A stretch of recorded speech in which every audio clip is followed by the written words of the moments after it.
Hey everyone, welcome to the Dare to Care podcast, the podcast where we talk about the inner workings of ministry at Inspire Family Fellowship and the community stories within the church.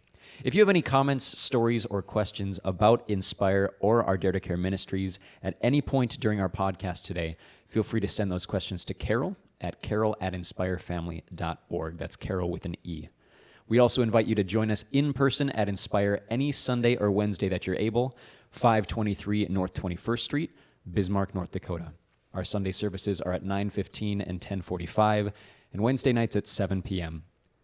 My name's Ty Farnsworth. I'm the worship coordinator at Inspire Family Fellowship. I'm joined today by my co-host, Carol Johnner, our Dare to Care coordinator, and today our special guest, Mr. Sage Walz. Howdy. Hello. How you doing, Sage? I'm doing good.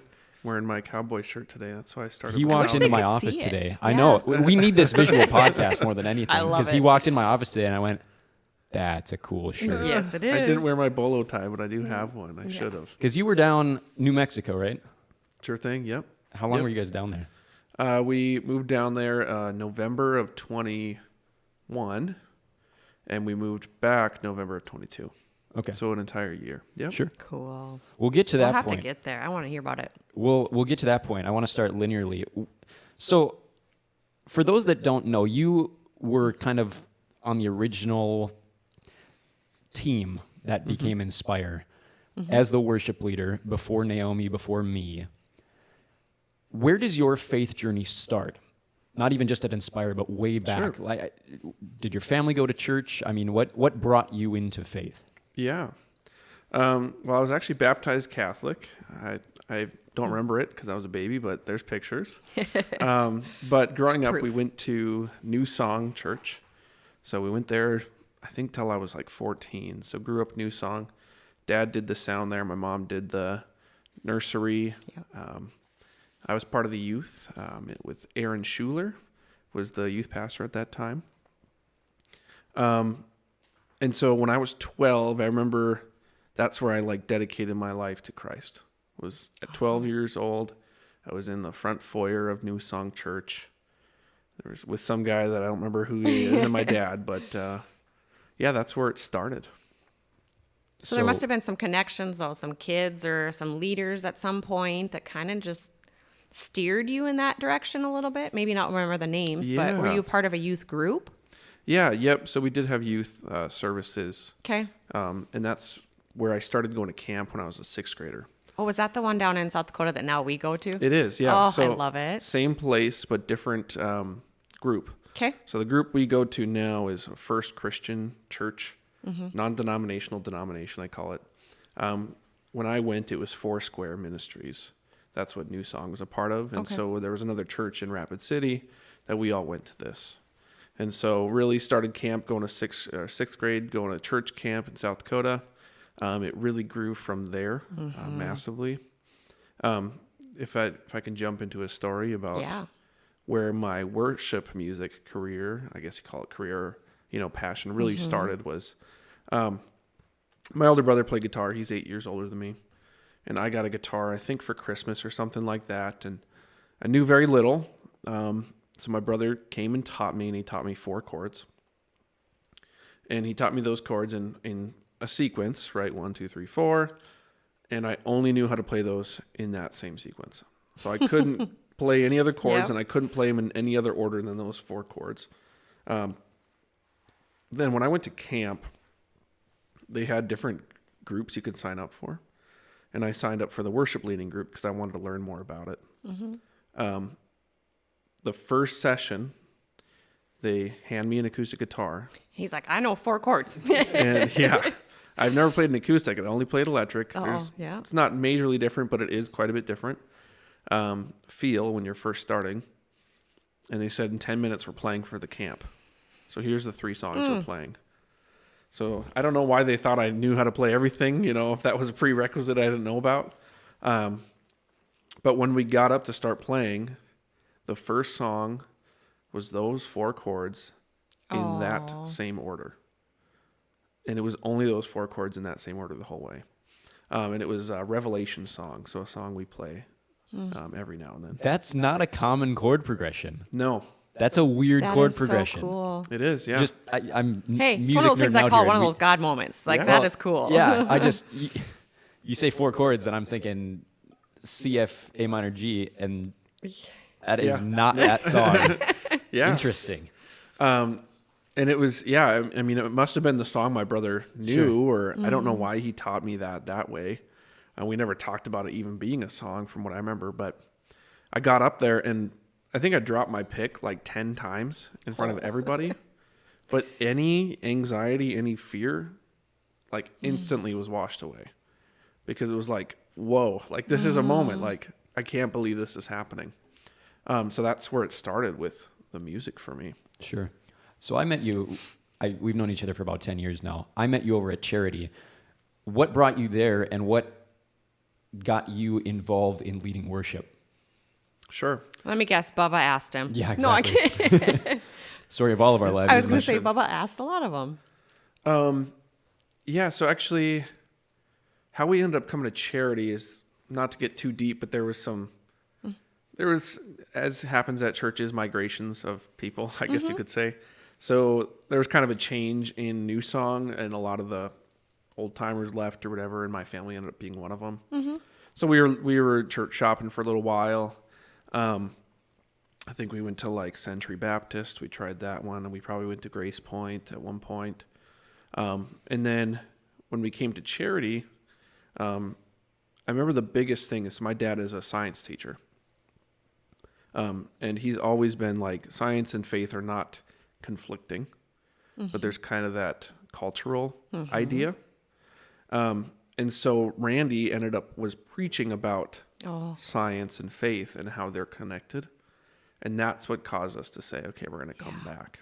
Yep. So I was in high school. I don't remember how old. Maybe I was 14 or 15 or something like that. But so that's how we started coming. Did they have WOW back then when you were there? I think so. They did, yeah. Yeah. They did by the time I was in high school. He's a couple Okay. years older than me. Yep. Okay. Yeah, they did. I wasn't really involved in that, though. Okay. So I think every now and then I maybe went, but Yep. I really don't know how it started, but I started playing guitar, I think on Sundays. Okay. And then it moved to Wednesdays eventually too, but just backup, not singing or anything like that. So apart from the obvious, we talk about Bubba being the one that get people engaged in worship. Obviously, your older brother got you involved with music and worship ministries. Were there any other people on your journey that really got you involved through music, caring about people and caring about faith and caring about bringing the Holy Spirit down onto people in terms of leading worship? I know, I don't know if your relationship with Raph is like that, but I know there have been people in your life that brought you to them. Are there anyone that pops out for you? Three instances. And I'll just lay them out first. So Glory House, help me remember these. Glory House, Aaron, and Inspire. So Okay. the first one would be Aaron Schuler. So he was the youth pastor at New Song Church. Oh, yeah. After that camp where I started playing guitar, he started having me play with the band on Wednesday nights when we'd have our youth services.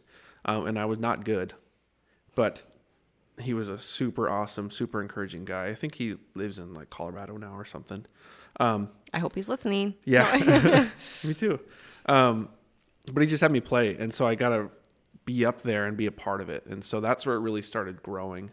Which is kind of cool because you're not perfect. Like, you're up there and he's Yep. like, you know what? There's room to grow. Let's give him a chance. Yeah. And I don't even know how loud I was or anything. Like, they Yeah. probably didn't have it on very loud. I'm not sure. But I love it. And then coming to Charity, so working with Bubba and stuff like that, and being a part of a band that has a lot of talent. Yeah. I remember just some instruction he'd give me. I wasn't a major part of it. I also had Landon Schmeichel. Oh, yep. He led some of the worship nights on Wednesday night and stuff like that, and so got to spend a lot of time around them. But then that last piece is that Glory House. So Glory House was kind of a collective of worship leaders from around the city. Was Nicole Elliott part of that one? She was. Okay, correct. that's one I think, yes, I Yep. remember that. So there kind of was a core group that started getting together, and then there was an event called Reach the City, Yep. Do you guys remember that at all? I do remember that. Mason Buchholz, who's actually the worship leader at Grace Point, was the one that kind of got that going. Robin's husband, right? Yes. Robin and my wife are good friends. Okay. Yes. Yeah. Yep. And Mason actually wasn't the worship leader at the time. He just facilitated this group of people coming together. So like Dan Weigel, Nicole That's Elliott. right. Yep.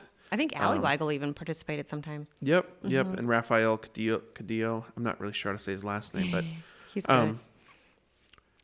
after that, there was kind of a coming together of this group of we want to get together and let's have worship leaders that there's nobody that we're playing in front of. Let's just build up in each other. So they started that group, and eventually I got invited to it by Raphael. By this time, I was the worship leader for Inspire.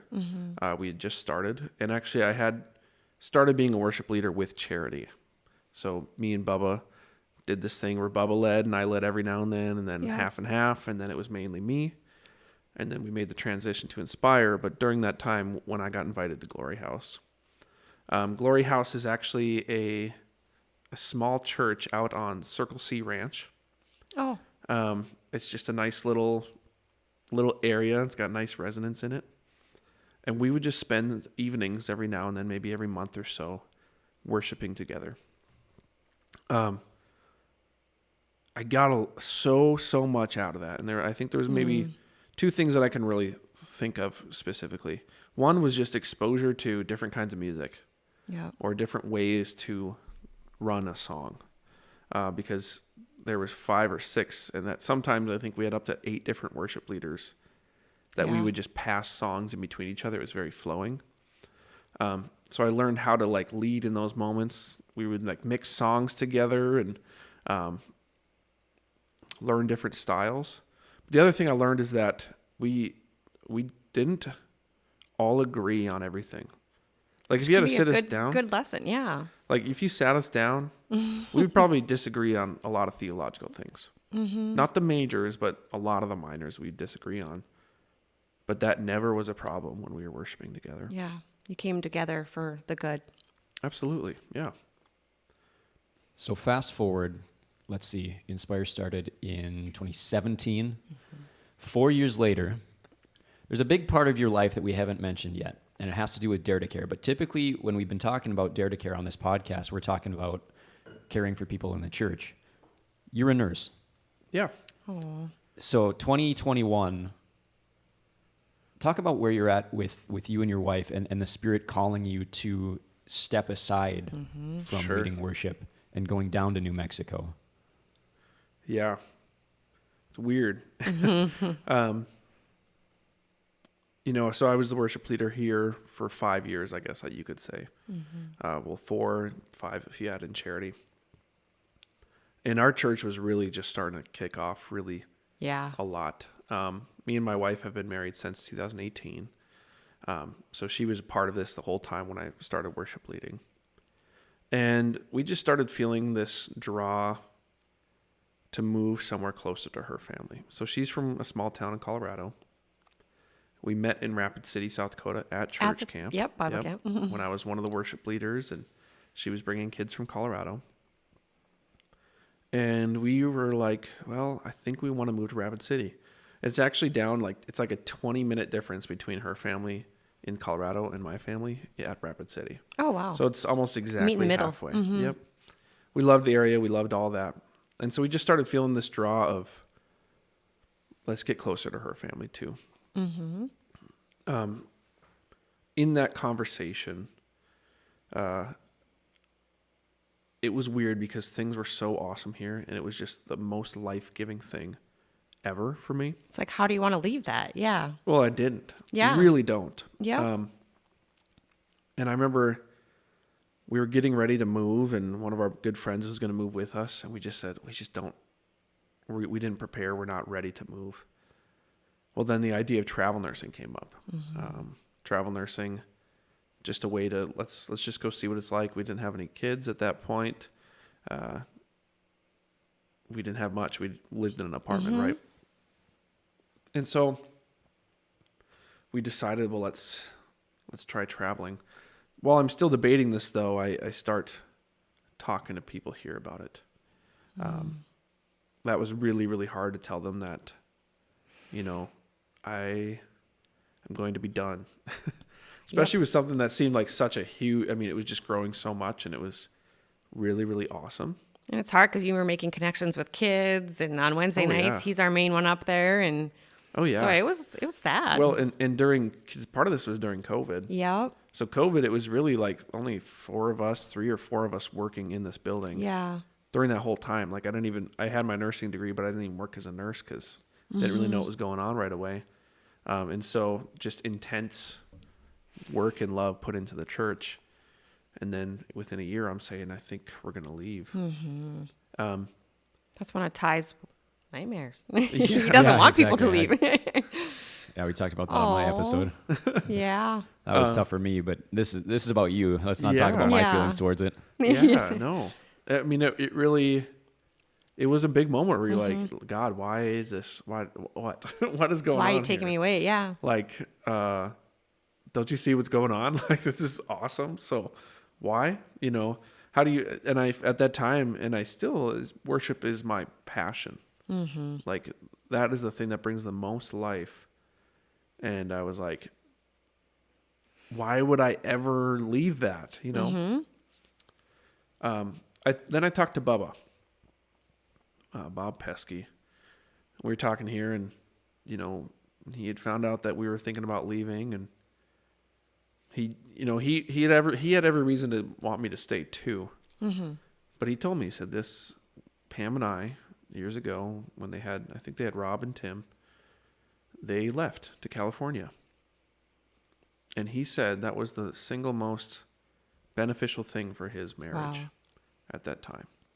Because now there was no family, there was no supports, there was no extra friends or anything like that. So they had to rely on each other a lot.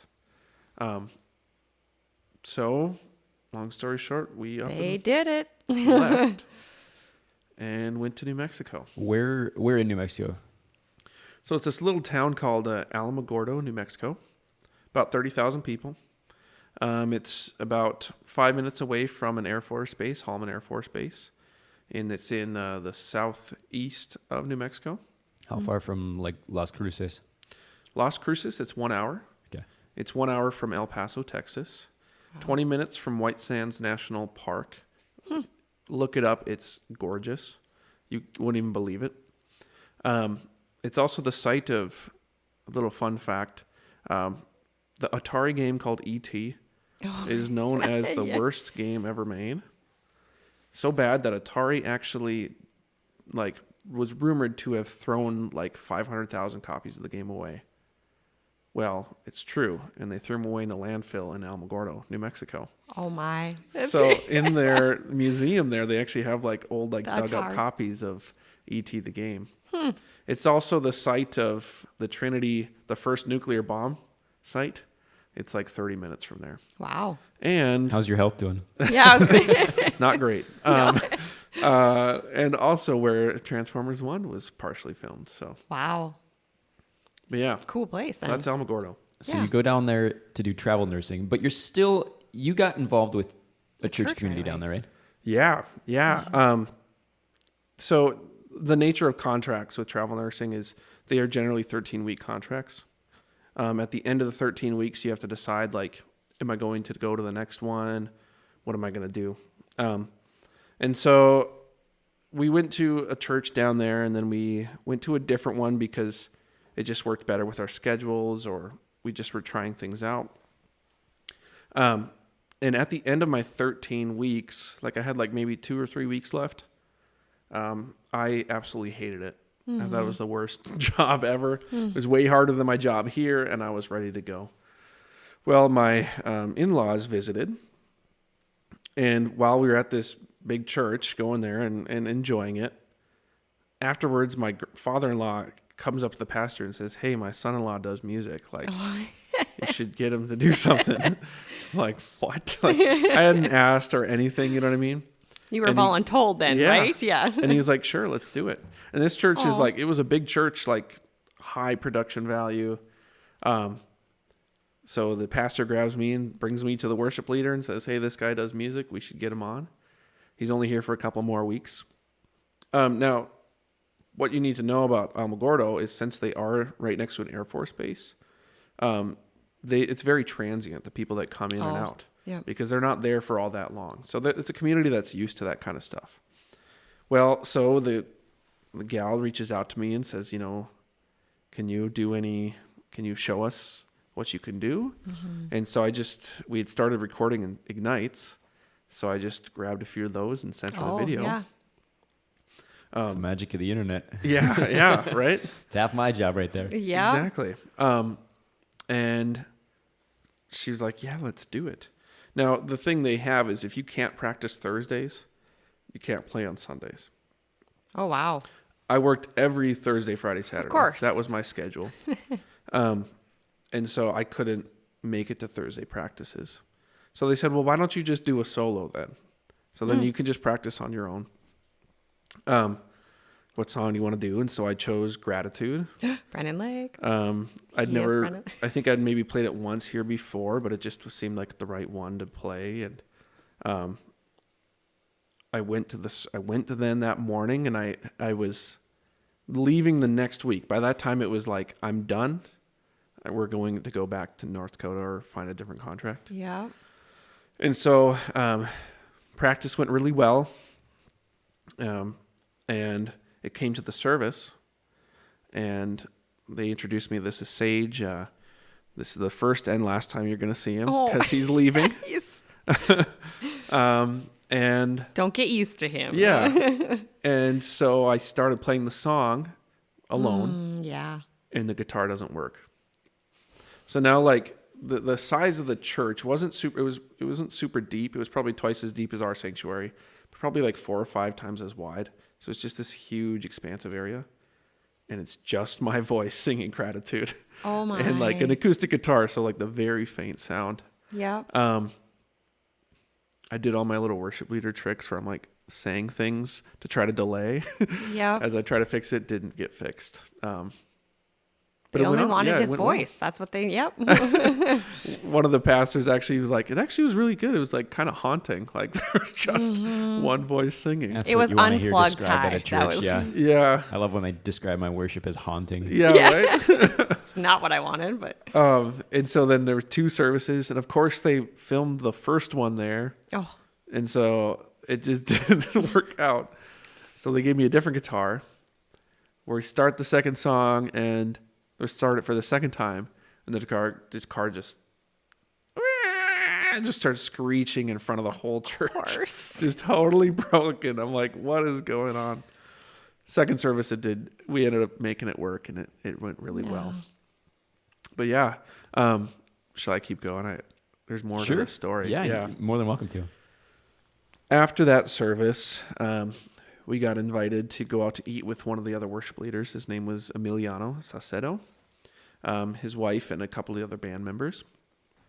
And really just started creating a relationship with some other young couples down at the church. Funny enough, I came back the next week because I signed up my contract again. So I felt bad that they had lied to the church and said they'd never see me again. And I show up the next week. But yeah, so through that next year, we really built a really strong relationship with our friends Mill and Stacy. That's awesome. Yeah. And they were a part of the band, you said? Yeah. So okay. Yeah. So there's more to the story than even after that. Mill was the worship leader for the band. Well, in Tucson, Arizona, there was a church that was run by the lead pastor's brother. That the brother retired. Okay. So the lead pastor from New Mexico and Mill moved to Tucson, Arizona. And so it was weird because we had such a good friendship. And then they lived their whole lives in Alamogordo, and they moved away before we moved away. Yeah. But yeah. And you guys are still connected to this day? He's been up here, hasn't he?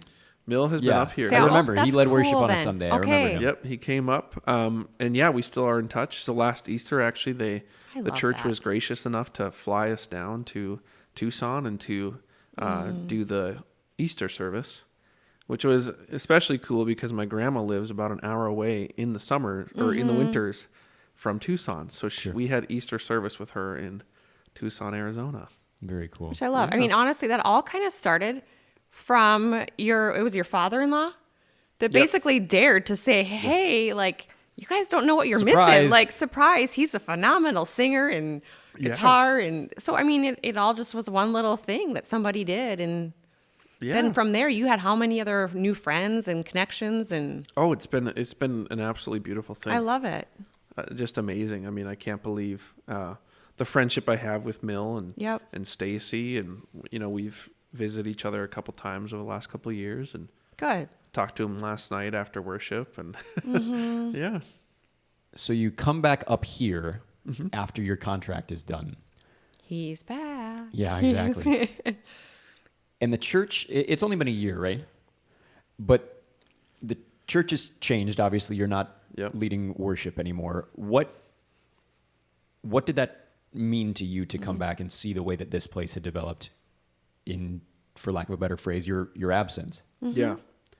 It was weird. I'll be honest. Part of it was just, it was very personal that I told everybody we're leaving.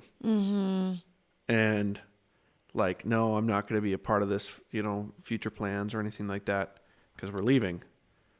And then we return in a year. And no one ever made me feel weird for being back. Or I don't think anybody was like, "Oh, why is he back?" No, but it just felt personally, I suppose, like deceptive almost. But it was also just really cool because things had gotten even bigger. I didn't ever think like I'm the main reason things are going well. I never thought that. But you wonder how things are going. Oh yeah. And I got back and things were going. Well, even the camp, that's another area I always think of, Sage. And like they literally started with 7 of you guys, not even, maybe 7. And now this last time we took 49, and that was kind of your baby. Like, yeah. Cause with us going to camp, it's crazy. It's up until when we moved to New Mexico, I'd been to camp every single year since I was a 6th grader. Yeah, that was only summer. Since I was a 6th grader, I'd been to that camp every single year. When Becca and I, so Becca moved up here and, we got married, we started bringing kids to camp. And the first year it was my sister Emma and Warren. Yep. Those are the only 2 kids that went to our church. It was my sister's friend, and then 2 girls that I was the tutor of at BHS for a thing called Avid. Yep. So I don't even remember how I got them to come, but I think one of them started coming to our youth service, and then a couple of them from that class started coming. But yeah, and then one of those girls actually got married to a guy from camp too. Oh, I and love that. And they have like 3 kids now or something. And, so yeah, it really started with 2 kids, 5 kids total.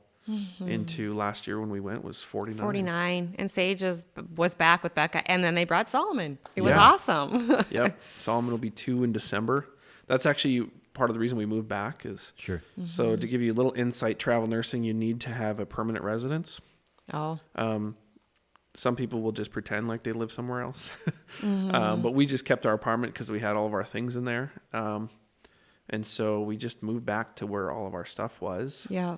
Had Solomon a month later. We drove 22 hours from New Mexico to North Dakota at the end of November when Becca was 37 weeks pregnant. So. Oh, boy. Which state is Solomon going to be born in? Yep. So every state we stopped, every 5 hours we stopped at a place that had a hospital. So Yep. So we stopped in Dalhart, Texas, and there was snow on the ground.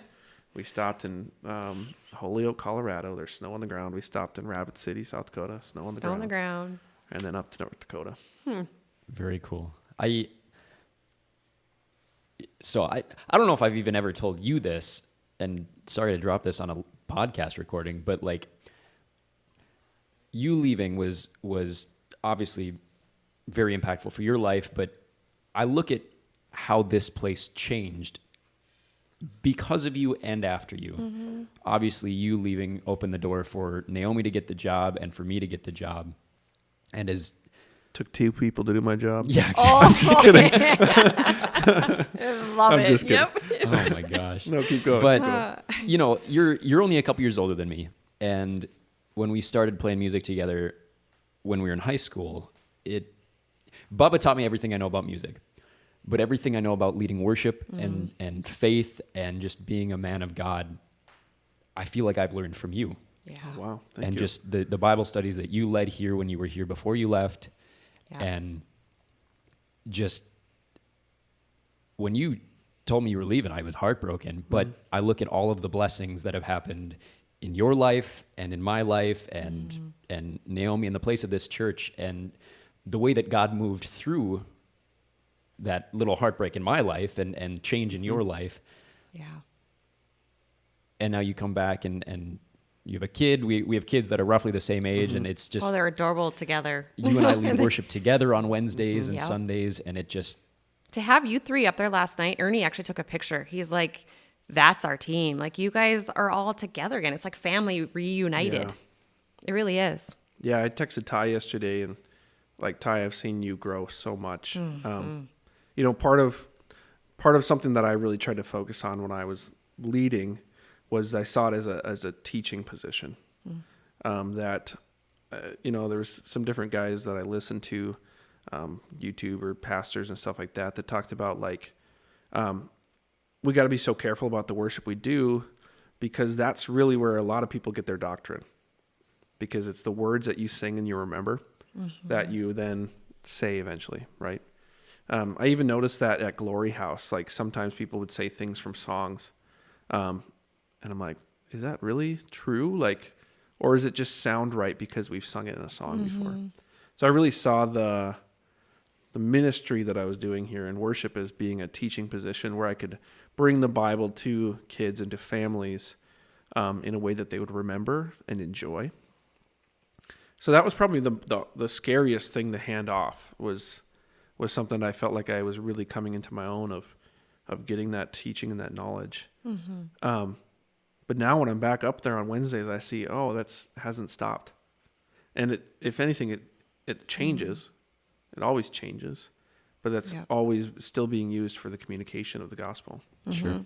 And Ty's always done a good job about that. I don't know, maybe you've helped him. Yeah. That. Well, thank but you. he's No. very deep. He'll look in the lyrics and he's like, no. Like, he literally wants to got make... that all from him. That's Okay, all from yeah, Sage. he really does. And he's like, you guys, let's look at this a little bit more careful. So We talk about dare to care, and usually it's we interview the person in your seat and talk about people that have dared to care in their lives. But I just wanted to give you a little shout out in the way that you've dared to care in my life. So Oh, thank you, Ty. So the last thing I wanted to talk about, just because we're running a little long on time, your current place and what you do in your career, and how does your faith impact that? Because you're managing a floor at the hospital, right? Mm-hmm. What Yep. is this, mental or what kind of sure. nursing are you doing? Yeah, so I'm the manager of the inpatient psychiatry unit for St. Alexis. It's a 24/7 unit. I've got about 15 to 20 some nurses that are on the floor, and about the same amount of techs. So, it's actually where, when I first became a nurse, when I first started working as a nurse, it's the floor that I worked on. Sure. Yeah. Does your faith impact the way that you interact with people, or are there people in your work that have dared to care about you? Oh yeah. So what's kind of weird is I actually became a nurse kind of on a whim. I mean, I would say now that it's definitely been a God thing, but I toured my college as a English major, University of Mary. Got home and I was like, that's not for me. And there's a flyer in the mail that said you got your senior year free if you go to UMary and become a nurse. And the extent of my decision was, okay, I'll do that. That was the extent. I could not stay in nursing school. I really couldn't, until my last semester of senior year when we did the mental health field. To jump off of that, now that I am the manager, I have done events at UMary with students. And my advisor came up and said, none of us thought you'd be a nurse still. That's positive. like, it was kind of cool being in that position where it's like, now I end up making a lot of decisions for nurses.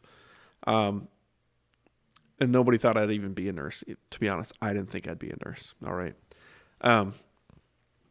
But when I was a student, the last thing you do in nursing school is you spend 108 hours on a unit, just kind of living the life of a nurse. When I went there, with it being St. Alexis, there was a lot of people of faith there on that unit specifically too. And there's this one guy named Roger Buechler who was a Christian who was not afraid of his faith on that unit. One of the special things about the St. Alexis Psychiatry Unit is that we have adolescents. And so during my time as a student, I was actually allowed and encouraged to play worship music for the kids as kind of like a group. I was allowed partly because we have the name St. Alexis because it's, part of the Catholic tradition, the Christian. So Christianity was allowed to be a part of that. And so that's really what drew me. When I got done with my student stint, Roger actually sat me down and kind of pulled me aside and said, I see you growing into this, and I could tell that you care about your faith. Here's the different ways that I've done it, and ways that, how can you be crafty, right? In the way you present your faith in this kind of setting. So when I came into that, I already had that foundation of that I can have my faith in there. Now that I am a manager and more operational side, that has not changed. While I might not play as many music songs for groups, for kids or adults or whatever, I get to be a Christian leader. And I think that the leadership, that my Christian faith guides my leadership completely. I found that humanizing and loving my employees as people and not as production numbers, not as units for me to place on the board of, all this perfect place, but being able to actually have a quality relationship and conversation with them ends up making a huge difference. Sure. Yeah. Oh, very cool. I just want to thank you for everything, like I said, like you've done for my life, what you've done for the life of this church. I know Carol feels the same way, and we're so glad that you're back. We're so glad that you and your wife and your son are here as a part of this. I just want to pray for you and bless you and send you on your way and send our listeners on the way, just feeling blessed with your story and the way that people have dared to care in your life and the life of this place. So, Father, thank you so much for Sage and for his heart in you and wanting others to find the truth just in their daily lives, leading in all things to you. Bless him and his family. Bless him and his ministry. Bless him and his career and everything that he does going forward. It's in your mighty name that we pray. Amen. Amen. Well, Sage, thank you very much. If anyone wants to reach out to you, I'll have them do it through us, just for the sake of your privacy. But if you guys have questions for Sage or even just about the podcast in general, again, feel free to reach out to Carol. That's carol@inspirefamily.org. Carol spelt with an E. We'd love to have you join us in person at Inspire. That's 523 North 21st Street, Bismarck, North Dakota. Our services on Sunday are at 9:15 and 10:45, and Wednesday nights at 7. Otherwise, we'll see you guys next week on Thursday. Thank you very much.